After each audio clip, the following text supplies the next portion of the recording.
नमस्कार दोस्तों, परिवर्तन मैथमेटिक्स में आपका स्वागत है। और लाभ हानि के इस सीरीज़ में मैं रंजीत लेकर आया हूं आपके लिए कुछ बेहतरीन सवाल। लेकिन ये सारे सवाल हैं सीरीज सेलिंग के। सीरीज सेलिंग आप सबसे पहले समझ लीजिए क्या होता है। सीरीज सेलिंग में एक व्यक्ति किसी वस्तु को एक व्यक्ति किसी वस्तु को दूसरे व्यक्ति को बेचता है, फिर वही वस्तु तीसरे व्यक्ति को और वही वस्तु चौथे व्यक्ति तक जाता है। मतलब समझिए जैसे एक मोबाइल फ़ोन अगर एक आपके दोस्त ने ख़रीदा, उसे फिर थोड़ा पुराना हो जाने पर किसी और दोस्त को बेच दिया, फिर उसी दोस्त ने फिर कुछ और अगले दोस्त को बेचा, और फिर इसी प्रक्रिया से अगर वो बार बार बेचा जाता रहेगा तो उसको बोलेंगे सीरीज सेलिंग।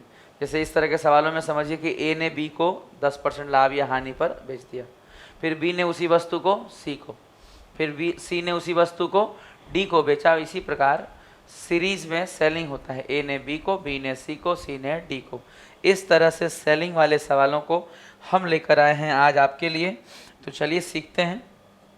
सवाल स्टार्ट करने से पहले, क्वेश्चन स्टार्ट करने से पहले आप एक बात हमेशा ध्यान दीजिएगा, इस तरह के सवालों में ज़्यादा कोई कॉम्प्लेक्सिटी होता नहीं, तो बहुत ज़्यादा सवालों पर डिस्कशन ना किया जाए। नॉर्मल सवाल होते हैं, नॉर्मली बनते हैं। देखिए सबसे पहले क्या कॉन्सेप्ट है वो एक बार देख लीजिए। देखिए सवाल क्या है। सवालों को बनाने में आपको ध्यान देना है। इसको बोलते हैं, इस टॉपिक का नाम है सीरीज सेलिंग। ये आप कॉपी के अपने नोट्स में ज़रूर लिखेंगे कि ये सीरीज सेलिंग वाले सवाल हैं। इन 4-5 सवालों को लिखने से पहले ऊपर में जो आप हेडिंग देंगे अपने नोट्स में, उसमें सीरीज सेलिंग डालेंगे। सीरीज सेलिंग, सीरीज सेलिंग का मतलब हर बार बेचा जाएगा। जब ए बी को कोई वस्तु बेचेगा, जब बी सी को कोई वस्तु बेचेगा, जब सी डी को कोई वस्तु बेचेगा, और इसी तरह होता है सीरीज सेलिंग। लाभ या हानि कुछ भी हो सकता है, प्लस माइनस n% का लाभ हानि होगा, प्लस माइनस जो भी हो n%, यहाँ कुछ और लिख लीजिए, या प्लस माइनस यहाँ लिख लेते हैं x%, यहाँ लिख लेते हैं y%, और यहाँ लिख लेते हैं z, है ना। थोड़ा बदल बदल के लिखते हैं। यहाँ लिख लेते हैं x% की लाभ हानि, यहाँ लिख लेते हैं y% का लाभ हानि, यहाँ लिख लेते हैं z% की लाभ हानि। तो यही है सीरीज सेलिंग, यही है लगातार बेचना। किसी वस्तु को ए बी को बेच रहा है, बी सी को, और इस तरीके से वो सब वस्तु बिकते बिकते आखिरी इंसान तक जाती है। तो इसमें होता क्या है, सवाल किस तरह से पूछे जाते हैं, ध्यान दीजिएगा। अगर ए का सीपी गिवन होगा, अगर ए का सीपी गिवन होगा, अगर ए का क्रैमुल गिवन होगा, अगर ए का सीपी गिवन होगा, तो डी का सीपी पूछा जाएगा। अगर ए का गिवन होगा तो डी का पूछा जाएगा। और अगर डी का गिवन हो, अगर कभी ऐसा क्वेश्चन हो अगले में कि डी का गिवन हो, अगर डी का सीपी गिवन होगा, यहाँ पे हम लिख देते हैं अगर ये गिवन होगा तो इनका पूछा जाएगा। और अगर डी का सीपी गिवन होगा तो ए का पूछा जाएगा।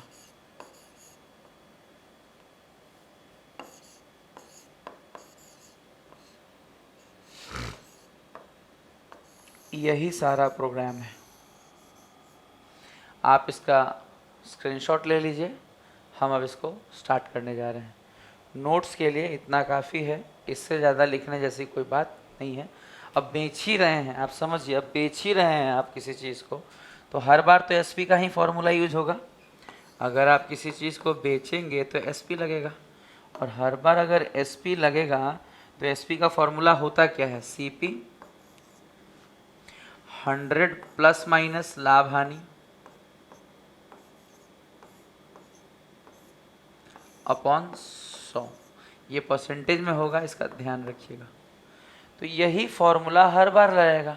अब ये फॉर्मूला अलग से लिखाने जैसी कोई बात नहीं है, आप ऑलरेडी जानते हैं। एस पी बराबर C P into 100 plus minus लाभ या हानि % बटा में 100। यानी लाभ होगा तो 100 में जुटेगा, और हानि होगा तो 100 से घटेगा, और जो भी होगा सिर्फ ऊपर होगा, जो भी होगा सिर्फ ऊपर होगा। नीचे नहीं होगा जोड़ घटाओ, हमें सीपी नहीं निकालना है, हमें हर बार एसपी ही निकालना है, बेचते ही जाना है, बेचते ही जाना है, बेचते ही जाना है। अब चलिए हम सवालों की ओर चलते हैं, इस पॉइंट को मिटा देते हैं। उम्मीद है आपने इसका स्क्रीनशॉट ले लिया होगा, अब हम इसे डिलीट कर देते हैं।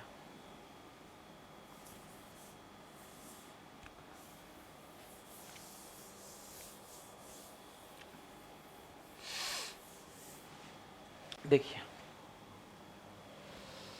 एक निर्माता, सवाल को बढ़िया से सुनिए, एक सवाल अगर अच्छे से सुन लेंगे तो अगले सवालों को कम भी सुनेंगे तो काम चल जाएगा। देखिए, एक निर्माता अपनी वस्तु एक थोक विक्रेता को, ध्यान दीजिएगा, एक प्रोड्यूसर है, एक बनाने वाला है, एक किसान है, एक निर्माता है, वो अपनी वस्तु जो उसने बनाई है वो होलसेलर को दे रहा है, थोक विक्रेता को कितने में, 10% के लाभ पर बेचता है। और आगे वह थोक विक्रेता उसे एक दुकानदार को 20% के लाभ पर बेच देता है। उसके बाद वह दुकानदार एक ग्राहक को 15% की हानि पर बेचता है। अगर कितने रुपए में बेचा है, इतने रुपए में बेचता है, तदनुसार उस निर्माता के लिए उस वस्तु का लागत मूल्य कितना होगा। वही बात देखिए, कस्टमर का गिवन है तो निर्माता का पूछा है। याद है पहले ही बोले थे, लास्ट वाले का देगा तो शुरू वाले का पूछेगा, और शुरू वाले का देंगे तो लास्ट वाले का पूछेंगे। चलिए शुरू करते हैं। निर्माता के लिए हमें नहीं पता, हम मान लेते हैं निर्माता के लिए n, निर्माता का क्रय मूल्य मान लेते हैं n है। अब सबसे पहले लाभ हानि 10% का लाभ, चलिए बेचिए 10% के लाभ पे, 110/100 मिल गया होलसेलर को। चलिए होलसेलर से कहिए दुकानदार को बेचे 20% का लाभ, 120/100 लाभ हानि बाबू ऊपर ही जोड़ घटाव करना है, एसपी है ये हर बार। अब कहा जाए कि भैया आप ग्राहक को बेचिए 15% की हानि पर 85/100, और ग्राहक का पैसा कितना दिया है, 56,100 निर्माता का पूछा गया है। यही छोटा सा कैलकुलेशन है, आप इसे काटने में जो भी थोड़ा बहुत वक्त लेंगे वही समय लगेगा, अदरवाइज इस सवाल को पढ़ते पढ़ते आप बना सकते हैं। देख लीजिए, 1 0 यहाँ और 1 0 यहाँ दिख रहा है तो 2 0 तो हमने काट दिया। अब 11 से दिखाई दे रहा है, 11 5 55, 11 कम 11 तो काट दिए। 51 है, ये 85 है तो 17 तिया 17 5 ना भाई, देखिए 17 से ये दोनों कट रहा है, 17 तिया 51 कट रहा है और 17 5 85 कट रहा है, और कुछ कटेगा तो काटिए। देखिए अगर हम इसे 12 से काटते तो 12 दूनी 24, 6 60, 12 पंचे 60, 5 से काटे तो 5, पूरा काट के रख दिया, सिर्फ 5 बचा और 2 0 2 0, यानी कुल मिलाकर निर्माता की वैल्यू, निर्माता का क्रय मूल्य कितना आ गया, 50,000। निर्माता का क्रय मूल्य कितना आ गया, 50,000। निर्माता का क्रय मूल्य आ गया 50,000। तो इस तरह के सवालों में ज़्यादा कोई मेहनत करने की जरूरत नहीं है, 2-4 सवालों की प्रैक्टिस सफिशिएंट रहेगा इस कॉन्सेप्ट को सीखने के लिए। क्वेश्चन नंबर 2 में हम लोग चलते हैं। क्वेश्चन नंबर 2 देख लीजिए क्या है। ए ने 15% के लाभ पर कोई वस्तु बेची। अब बात समझा चुके हैं, 15% के लाभ पर बेचा गया, ध्यान दीजिएगा यहाँ पे 15% के लाभ पर बेचा गया तो 115/100। फिर बी को बेचता है, बी और सी को 10%। ए 15% के लाभ पर कोई वस्तु बेचता है, ए 15% के लाभ से कोई वस्तु बेचता है, बी को बेचता है, और बी सी को, यहाँ और पहले होगा और बी बाद में, ध्यान दीजिएगा यहाँ पे, और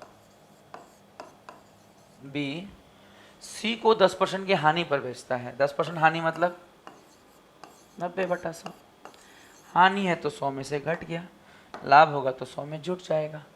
आगे सी ने इसके लिए 517 भैया सी का पैसा गिवन है 517.50, दशमलव हमने हटा दिया इसलिए नीचे 2 0 लगा दिया।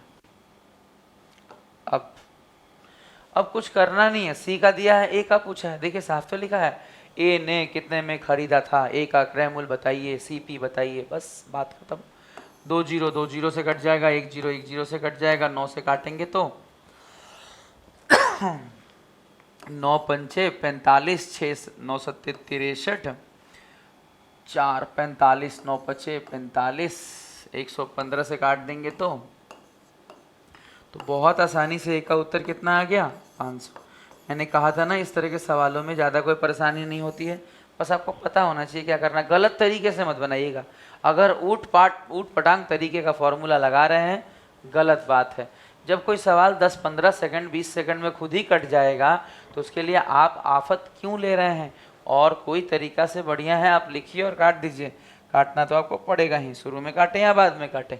चलिए, ए ने किसी सामान को बी को बेचा, चलिए बेचा जाए। ए कितने परसेंट लाभ हानि हुए देखिए जाइएगा ध्यान से, 25% का लाभ।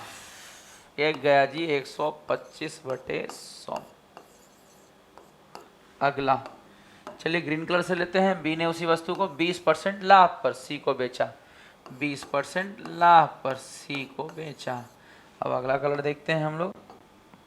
था सी उसी वस्तु को डी को 10% लाभ पर बेचा, ध्यान दीजिएगा 10% लाभ पर बेचा। और डी ने उसके लिए कितने रुपए चुकाए, 330 रुपए। बहुत ध्यान से समझिए। ए ने पहले बी को बेचा, यहाँ आ गए। फिर बी ने सी को बेचा, यहाँ आ गए। फिर सी ने डी को बेचा, यहाँ आ गए। डी की वैल्यू गिवन है, ए की पूछी गई है। अच्छा मान लीजिए कभी ए का गिवन और डी का पूछे तो यहाँ लिख देंगे डी और यहाँ लिख देंगे जो वैल्यू ए का गिवन होगा ए का, काट देंगे, जो आएगा वही उत्तर हो जाएगा डी का। बहुत नॉर्मल है। यहाँ तो यहाँ वैल्यू पुट करना पड़ रहा है ना, डी का वैल्यू, जबकि ए का गिवन हो तो नॉर्मल है, नॉर्मल काट दीजिए, जो आंसर आएगा वही हो जाएगा डी का। अच्छा आगे, ए ने उसे कितने में खरीदा था, चलिए कैलकुलेट करते हैं। छोटा सा कैलकुलेशन है, जो दिखे वो काटिए। 1 0 1 0 तो 2 0। और देखिए 11 से 3 बार में, और 25 पंचे 25 चौके, 4 तियाँ 12, 5 तियाँ 15 दूनी 30, यानी ए का मान 200। ये सवाल इतना रसगुल्ला जैसा है, देख लीजिए। आज के आखिरी सवाल की ओर हम लोग बढ़ रहे हैं। उम्मीद है आपने मज़ा लिया होगा। आप हमारे वीडियो को लाइक शेयर और सब्सक्राइब ज़रूर करें, अपने दोस्तों को शेयर करें। देखिए हम आपको बहुत सारा कंटेंट रेगुलर देते हैं, आपको बहुत अच्छा लगता है। आप लाइक ज़रूर करें, कमेंट ज़रूर करें और शेयर तो बहुत ज़रूर करें।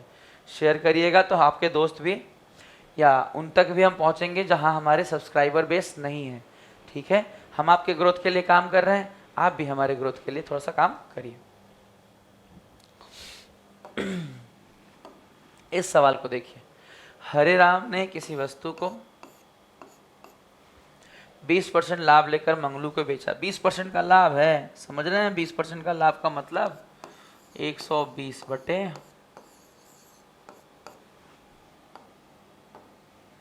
आगे 25% लाभ लेकर लाल बाबू को, देखिए अगला लाभ 25% का 125/100, 225 में बाद वाले का दिया है, शुरू वाले का पूछा है। चलिए काटा जाए। 25 पंचे 25 चौके, 0 0 4 तियाँ 12, 5 तियाँ 15 से काटेंगे तो 15 पचे 75 बराबर कितना आया, 15 दहा में 150। सारे ही सवाल हमने इधर वाले लिए थे क्योंकि सीधे वाले सवाल बहुत इजी होते हैं, वो तो नॉर्मल रख के बन जाता। इस तरह के सवालों की प्रैक्टिस आपके लिए ज़रूरी थी। आपको हमारा ये वीडियो एक बार स्क्रीनशॉट जरूर ले लीजिए पहले, नहीं तो स्क्रीनशॉट लेने में अगर दिक्कत होगा तो फिर दिक्कत होगा, है ना। स्क्रीनशॉट ले लीजिए।